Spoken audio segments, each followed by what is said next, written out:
ये क्या हो गया? अम्मी अब्बू, आप हमें इस तरह छोड़कर नहीं जा सकते। हे खुदा, आज काश मैं भी आपके साथ उस प्लेन में आ जाती तो आज आप लोग मुझसे इतने दूर ना होते। उस प्लेन क्रैश हादसे में सभी पैसेंजर मारे गए। आपकी हालत मैं समझ सकता हूँ, लेकिन होने को कौन टाल सकता है। किसी किसी की तो लाश भी नहीं मिली है। आप संभालिए अपने आप को। 2 दिन पहले फातिमा के अम्मी अब्बू काम से दूसरे शहर जा रहे होते हैं कि तभी प्लेन में कुछ तकनीकी खराबी की वजह से प्लेन क्रैश हो जाता है और उसमें बैठे सभी पैसेंजर मारे जाते हैं। फातिमा को उसकी मम्मी अब्बू के अलावा इस दुनिया में कोई भी नहीं था। अपने अम्मी अब्बू के दफन होने के बाद फातिमा अपने उस आलीशान बड़े से घर में अकेली रह गई थी। अम्मी अब्बू, हम आपको रोज याद करते हैं। हमने प्लान बनाया था कि इस बार रमजान हम सऊदी अरब में मनाएंगे। या खुदा, क्यों तूने मेरे साथ ऐसा किया?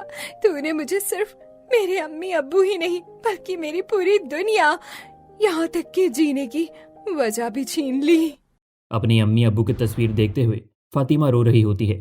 तभी वहाँ फातिमा के घर के फैमिली लॉयर हुसैन आते हैं, जिन्हें देख फातिमा, हुसैन अंकल, आप कहाँ चले गए थे? आपको पता है आपके पीछे क्या हो गया? जानता हूँ फातिमा बेटा, सुबह ही पता चला मुझे। तुम संभालो अपने आप को। तुम्हारे अम्मी अब्बू सीधा खुदा के पास जन्नत में गए हैं। अगर तुम इस तरह रोगी तो वो वहाँ खुश कैसे रहेंगे? हुसैन अंकल, अब आप ही बताइए, मैं कैसे रहूंगी उनके बिना? इस पूरे घर में मैं तन्हा हूँ, कोई नहीं है मेरा। फातिमा बेटा, ऐसे हिम्मत नहीं हारते हैं। जिसका कोई नहीं होता उसका ऊपर वाला होता है, वो जरूर तुम्हारी मदद करेगा। हुसैन की ऐसी बातें सुन फातिमा के दिल को थोड़ी तसल्ली मिलती है कि तभी फातिमा के घर उसके चाचा चाची नवीस और राबिया आते हैं, जिन्हें देख फातिमा और लॉयर हुसैन दोनों हैरान होते हैं। अल्लाह, मेरी बच्ची के साथ क्या हो गया? फातिमा, इतना सब कुछ हो गया और तुमने हमें बताना भी मुनासिब नहीं समझा। भैया और भाभी जान को जन्नत नसीब हो। ए खुदा, तो इतना खुदगर्ज कैसे हो सकता है? एक बच्ची के सर से उसके माँ बाप का साया ही छीन लिया। फातिमा बेटा, अब तुम्हें इस बड़े से घर में अकेले रहने की कोई जरूरत नहीं है। हम हैं ना, तुम्हारे चाचा चाची, हम तुम्हारा ख्याल रखेंगे। 1 मिनट नाविस जी, जहाँ तक मुझे पता है आपके और खान भाई साहब के रिश्ते कुछ ठीक नहीं थे, इसीलिए तो आप लोग अलग हुए थे और अब आप फातिमा का ध्यान रखना चाहते हैं। अरे लॉयर, लड़ाई किस घर में नहीं होती, लेकिन इसका मतलब ये तो नहीं ना कि हम सारे रिश्ते नाते ही खत्म कर लें। अब फातिमा हमारे साथ ही रहेगी। हम इस घर, इसकी प्रॉपर्टी और इसका काफी अच्छे से ध्यान रखेंगे।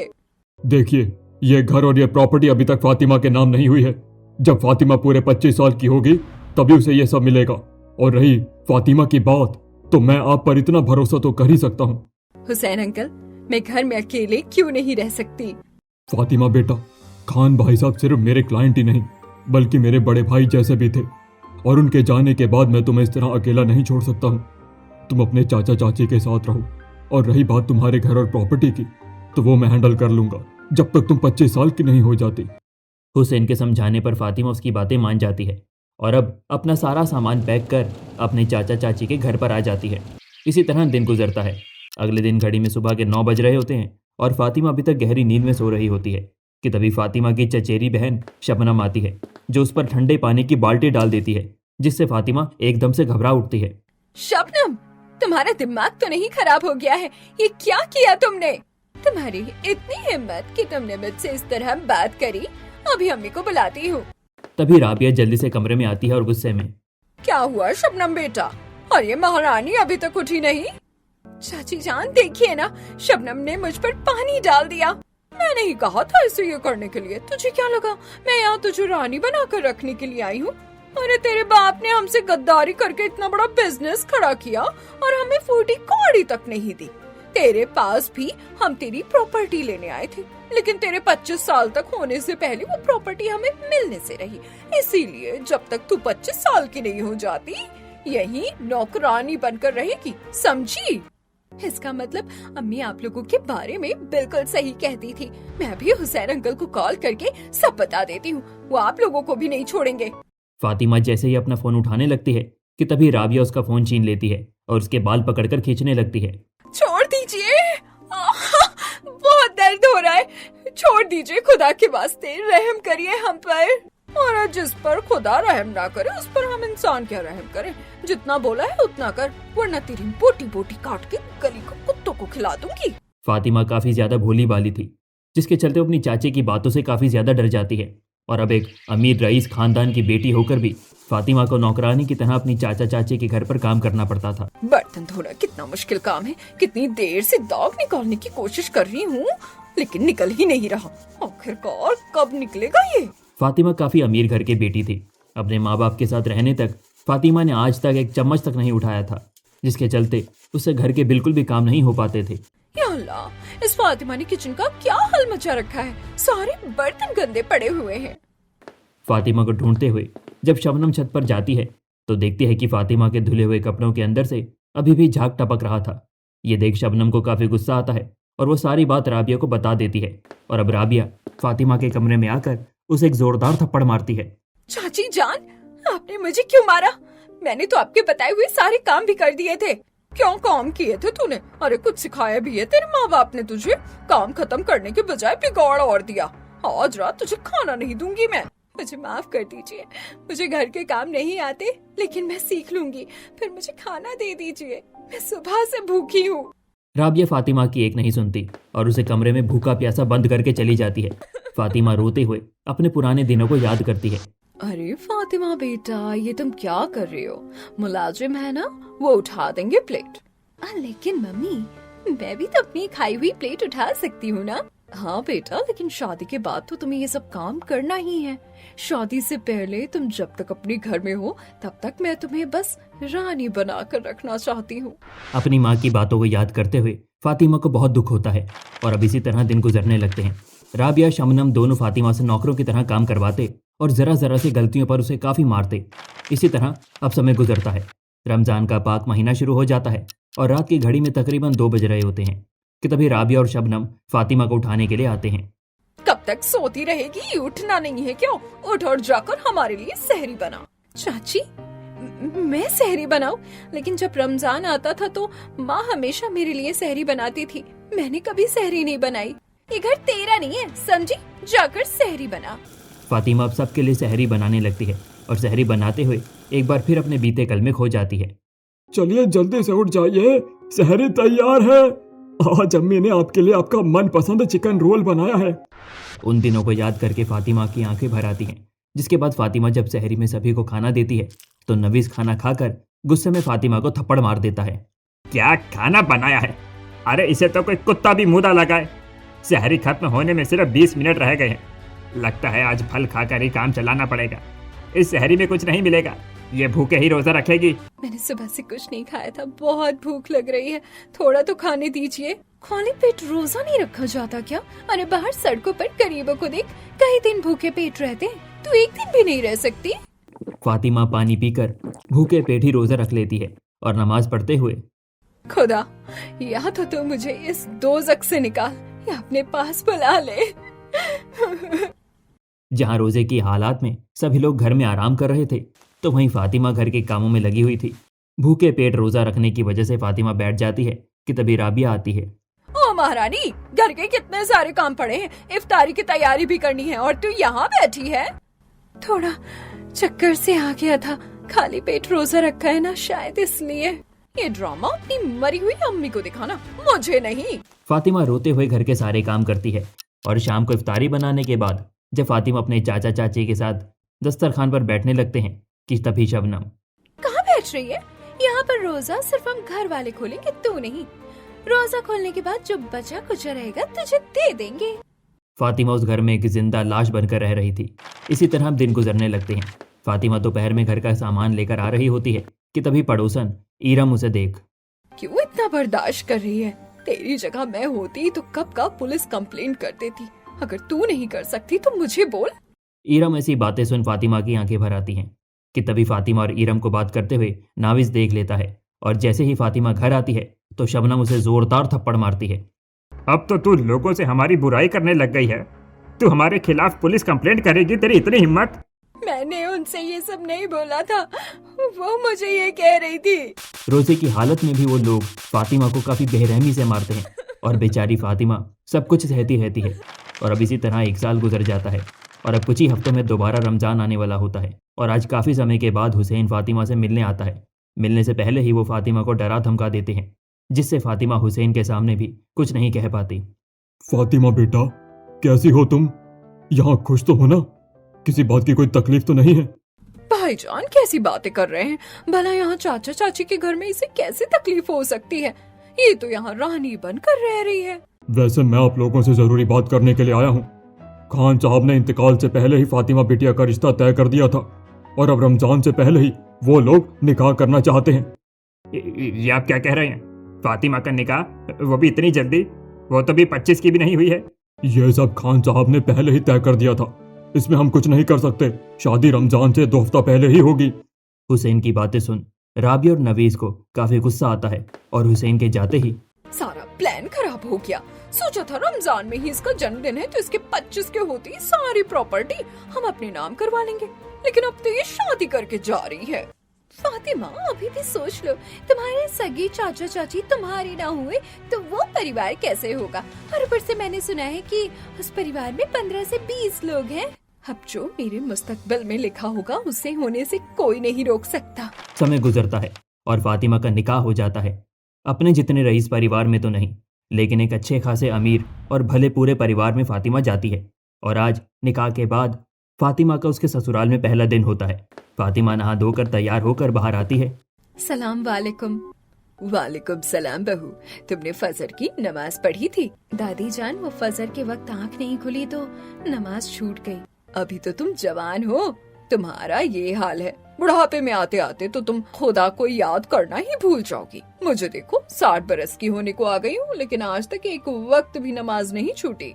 फातिमा बहू, तुम्हें पता है ना, हमारे घर में सब नमाजी हैं। अगली बार से इसका ध्यान रखना। आज मेरा पहला दिन है और पहले दिन ही इन लोगों ने मुझे इतना सुना दिया। फातिमा थोड़ी उदास हो जाती है। तभी थोड़ी देर बाद फातिमा की दोनों जेठानी बुशरा और मुस्कान उसे किचन में लेकर आती हैं। फातिमा, आज तुमसे मिलने के लिए कुछ रिश्तेदार आ रहे हैं, तो तुम अपने हाथों से उनके लिए बिरयानी बना दो। तुम्हें बिरयानी बनानी आती है ना? अगर नहीं आती तो बता दो, हम तुम्हारी मदद कर देते हैं। भाभी जान, आती है मुझे बिरयानी बनाने। अगर इन लोगों से मैंने ये कह दिया कि मुझे नहीं आती तो ये लोग फिर मुझे ताना देंगे। फातिमा झूठ बोलकर अब YouTube से बिरयानी बनाने की कोशिश करती है, लेकिन उसके बावजूद भी बिरयानी अच्छी नहीं बना पाती। और जब घर आए मेहमान उस बिरयानी को खाते हैं, बिरयानी में तो जरा भी जायका नहीं है। बाजी बहू, तो तुम चांद का टुकड़ा लेकर आई हो, लेकिन खाना बनाना तो इसे रत्ती भर भी नहीं आता। रिश्तेदारों की ऐसी बात सुन सभी को काफी बुरा लगता है और जैसे ही रिश्तेदार जाते हैं, फातिमा, हमने कहा था ना अगर तुम्हें बिरयानी नहीं आती तो हम तुम्हारी मदद कर देते हैं, तो तुमने झूठ क्यों कहा? आते ही बहू ने तो मेहमानों में हमारी बेइज्जती करवा दी। भाभी जान, आप हमारे रिश्तेदारों को नहीं जानती, एक की दो लगाकर बोलते हैं वो। डांट के बाद डांट सुन फातिमा को काफी बुरा लगता है और अब ऐसे ही 1-2 दिन गुजर जाते हैं। कपड़े प्रेस करते हुए फातिमा गलती से अपने ससुर अनवर का कोट जला देती है, जिसे देख अनवर, फातिमा बहू, ये क्या किया आपने? पता है कोट कितना महंगा था? आज हमें इसे मीटिंग में पहनकर जाना था, अब क्या पहनकर जाएंगे हम? आते हुए, आपने ये मेरी व्हाइट शर्ट रंग बिरंगे कपड़ों के साथ धोई थी क्या? कितने दाग लग गए हैं इस पर? आपको कपड़े धोने नहीं आते तो बोल देती, मैं खुद धो लेता। सॉरी अब्बू और अली, हमसे गलती हो गई, हम आइंदा से ध्यान रखेंगे। हर दिन फातिमा को उसके कामों की वजह से काफी डांट पड़ती। इसी तरह कुछ दिन गुजर जाते हैं। मगरिब का वक्त होता है। फातिमा नमाज पढ़ रही होती है, दुआ करते हुए, है मेरी परवरदिगार, आखिरकार मुझसे ऐसी क्या खता हुई जो तू मुझे उसकी ऐसी सजा दे रहा है। सोचा था कि शादी के बाद सब ठीक हो जाएगा, लेकिन यहाँ तो रोज घर वालों के ताने सुनने को मिलते हैं। फातिमा रो रो कर खुदा से गुजारिश कर रही होती है, तो वहीं फातिमा की ये सारी बात सलमा सुन लेती है और आकर सभी घर वालों को बताती है। लगता है हमने उस बच्ची के साथ कुछ ज्यादा ही बुरा बर्ताव कर दिया। हम तो बस उसे समझा रहे थे, मुझे नहीं पता था कि उसे हमारी बातों का इतना बुरा लगेगा। भाईजान और भाभी जान को गुजरे हुए अभी साल भर हुआ है, हमेशा दुखी रहती है बेचारी। समझ नहीं आता ऐसा क्या गम खा रहा है उसको। हमें उसके साथ प्यार से पेश आना चाहिए, वरना वो बेचारी तो घुट घुट के पागल हो जाएगी। और वैसे भी फातिमा हमसे भी ज्यादा अमीर और रईस परिवार की बेटी है, इसलिए शायद उसे कभी अपने मायके में कोई काम न करना पड़ा हो। और हमारे यहाँ तो घर की बहू और बेटियों को घर का नूर माना जाता है। अपनी सख्त लहजे की वजह से फातिमा का हाल देख सभी को अपनी गलती का एहसास होता है। इसी तरह अब 2-4 दिन गुजरते हैं और आखिरकार रमजान का पाक महीना शुरू हो जाता है। सहरी का वक्त होता है। 2 बजे का अलार्म लगाने के बावजूद भी फातिमा जब 3 बजे उठती है तो अब क्या करूंगी मैं? फातिमा, क्यों तू अपने ही ससुराल से निकलने वाले काम कर रही है? फातिमा घबरा कर उठती है और मुंह धोकर जैसे ही बाहर आती है तो देखती है कि उसका पूरा ससुराल मिलकर सहरी तैयार कर रहा है। सैंडविच बन गए हैं, अब मैं पराठे बना रही हूँ। आप लोग ऑमलेट कितने खाओगे बता दो मुझे, मैं जूस बना देती हूँ तब। लेकिन मैं तो नींबू पानी ही पीऊंगी, बड़ी प्यास लगती है वरना रोज में। इधर मैं चावल खा रही थी ना, तू सब्जी उधर रख। जब देखो मेरे पीछे पीछे आ जाता है। तू भी तो चावल उधर रख सकती है, मुझे तो जैसी बंदरिया के पीछे आने का कोई शौक नहीं है। खौफ खाओ खुदा का, तुम सहरी के वक्त भी कैसे लड़ रहे हो? क्या बात है, जोरों शोरों से तैयारी हो रही है। आज उठने में देरी हो गई। एक काम करता हूँ, मैं सबके लिए मस्त अदरक वाली चाय बना कर लाता हूँ। बिना चाय के तो सहरी अधूरी है जी। औरतों से लेकर मर्दों तक को इस तरह काम करता देख फातिमा काफी हैरान होती है। माफ कर दीजिएगा, आँख नहीं खुली तो मैं अलार्म लगाकर सो गई थी। आप लोगों ने तो सहरी की सारी तैयारी कर ली, अब मैं क्या करूँ? कोई बात नहीं फातिमा, हमने तैयारी कर ली और इतना सब कुछ तुम अकेले थोड़ी ना बनाती। और नहीं तो क्या, जब रोजा हम सब रख रहे हैं तो सिर्फ तैयारी तुम क्यों करो। चलो अब जल्दी से दस्तरखान पर बैठ जाओ, सहरी के लिए थोड़ा सा ही वक्त बचा है। सभी लोग अब जल्दी से दस्तरखान पर बैठ जाते हैं और सहरी करने लगते हैं। सहरी करते करते फातिमा को फिर से पुराने दिन याद आने लगते हैं। आज पहली बार मुझे ऐसा लग रहा है जैसे मैं अपने मायके में सहरी कर रही हूँ। अम्मी और अब्बू इसी तरह सहरी बना कर मुझे उठाते थे। फातिमा को मन ही मन काफी अच्छा लगता है और अब सहरी करने के बाद जब फातिमा नमाज पढ़ रही होती है, इस बार के रमजान को अच्छे से गुजारना मेरे परवरदिगार। पिछले साल के रमजान तो मैं चाहकर भी नहीं भूल सकती। सभी लोग नमाज पढ़ के थोड़ी देर के लिए सो जाते हैं तो वहीं फातिमा अपने टाइम से उठकर घर के सारे काम करने लगती है। फातिमा को काम करके दोपहर के 12 बजने को आ जाते हैं। तभी फातिमा का देवर आता है और जब वो फातिमा को इस तरह काम करता हुआ देखता है, अरे भाभी जान, ये आप क्या कर रही हैं? कुछ नहीं, बस वो घर के काम निपटा रही थी। सारे काम हो गए, सिर्फ पोछा लगाना बाकी रह गया है। भाभी जान, आपका रोजा है और आप सुबह से काम कर रही हैं। हम तो सब आराम कर रहे थे, अब आप जाकर थोड़ा आराम कर लीजिए, ये पोछा मैं लगा दूंगा। आप पोछा लगाओगे मेरे होते हुए? अच्छा नहीं लगेगा मुझे, मैं लगा लूंगी। भाभी जान, आप क्यों इतनी फिक्र कर रही हैं? मैं लगा दूंगा पोछा, बच्चा पार्टी है ना, हम सब मिलकर पोछा लगाएंगे। अली सभी बच्चों को आवाज देकर बुलाता है, जिसके बाद अब सभी हाथों में पोछा लेकर एक एक कोना पकड़ लेते हैं और देखते ही देखते सारे घर का पोछा लग जाता है। ये देख फातिमा को काफी अच्छा लगता है। इसी तरह शाम हो जाती है और असर की नमाज पढ़ जैसे ही फातिमा किचन में जाने लगती है कि तभी उसकी दादी सास नूरजहां उसे रोकती है। अरे फातिमा बहू, कहाँ जा रही हैं आप? दादी जान, वो इफ्तारी की तैयारी करने।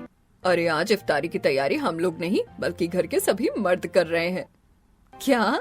नूरजहां की बात सुन फातिमा के तो होश उड़ जाते हैं। तो वहीं इफ्तारी तक अब घर के सभी मर्द सारा खाना बना लेते हैं और एक एक कर सारे पकवानों को दस्तरखान पर लाकर जोड़ते हैं। लो तैयार है दानिश की फेमस अचारी बिरयानी, खुशबू से ही मन ललचा जाए। और मेरे बनाए हुए सीख कबाब। पता है फातिमा, मैं वर्ल्ड के बेस्ट सीख कबाब बनाता हूँ। ये तो कुछ भी नहीं है, तुम मेरे हाथ का ये मलाई चिकन खाकर देखना, सब कुछ भूल जाओगी। जैसे मस्जिद में सायरन बजता है, अब सभी लोग इफ्तारी खाना शुरू कर देते हैं। तभी सलमा, फातिमा बहू, ये तुम्हारी शादी के बाद पहली इफ्तारी है ना, लो सबसे पहले मेरे हाथों से खाना खाओ। अम्मी जान जल्दी करिए, मैं भी अपनी देवरानी को अपने हाथों से खाना खिलाना चाहती हूँ। चाची जान, आप मेरे हाथ से नहीं खाएंगी? मैं तो अच्छे से हाथ धोकर भी आया हूँ। अब सभी घर वाले फातिमा को अपने हाथों से इफ्तारी करवाते हैं। ये देख फातिमा को काफी अच्छा लगता है और अब नमाज के बाद हमजा फातिमा के सिर की मालिश करता है। क्या कर रहे हैं? रहने दीजिए ना, मैं ठीक हूँ।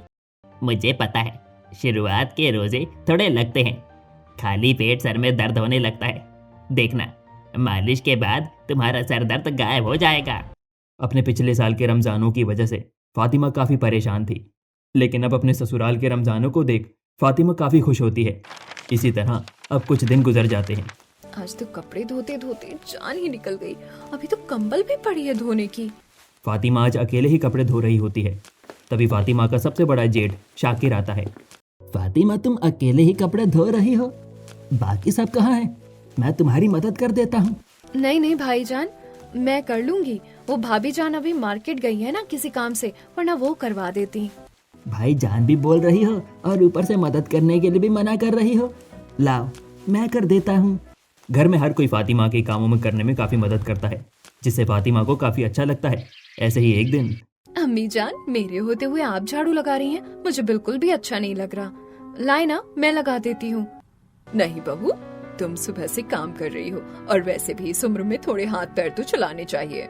जो फातिमा हंसना भूल गई थी, वही फातिमा ससुराल में आकर अब धीरे धीरे खुश रहने लगती है। इफ्तारी में सबकी पसंद का कुछ न कुछ बन रहा है। फातिमा, तुम्हें क्या पसंद है? भाभी, मुझे तो शिरानी सबसे ज्यादा पसंद है। हर रमजान में मेरी अम्मी जान मुझे अपने हाथों से शिरानी बनाकर खिलाती थी। शिरानी तो मुझे भी काफी पसंद है। बिरयानी बनाने के बाद शिरानी बनने के लिए रख देती हूँ। इस साल के रमजान फातिमा के काफ़ी अच्छी तरह से गुजर रहे थे और घर के कामों के अलावा भी फातिमा सभी से काफ़ी ज़्यादा खुश थी। सलाम वालेकुम जनाब, इससे मिलो, ये है मेरी देवरानी। अच्छा, तो आप है फातिमा जी? बड़ी तारीफ करती हैं आपकी जेठानी। आइए अंदर आइए, आज तो आपको हमारे घर पर ही इफ्तारी करनी होगी। इसी तरह अब कुछ समय गुजर जाता है और आज पूरा परिवार रमजान में खरीदारी करने के लिए गया होता है। अम्मी वो देखो, मार्केट में तो अभी से ही ईद के कपड़े आ गए हैं। मैं ईद पर वो वाली फ्रॉक लूंगी, मुझे वही फ्रॉक पहननी है। और मैं तो वो पठानी कुर्ता लूंगा, सभी दोस्तों में हीरो जो लगना है मुझे। हाँ हाँ बच्चों, जरूर ले लेना, लेकिन पहले हम रमजान की शॉपिंग कर ले, सारा सामान खत्म हो गया है। अरे वाह, आज तो काफी बढ़िया खजूर लेकर आए भैया। चलो चलकर सबसे पहले खजूर ले लेते हैं।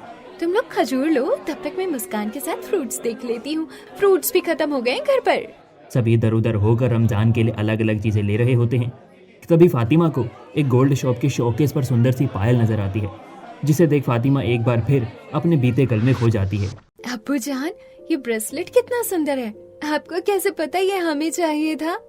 हमारी बेटी जान कोई चीज पसंद करे और हमें पता ना चले, ऐसा कभी हुआ है? हम ईद पर पहनेंगे अब्बू जान। आप वर्ल्ड के बेस्ट अब्बू जान हो।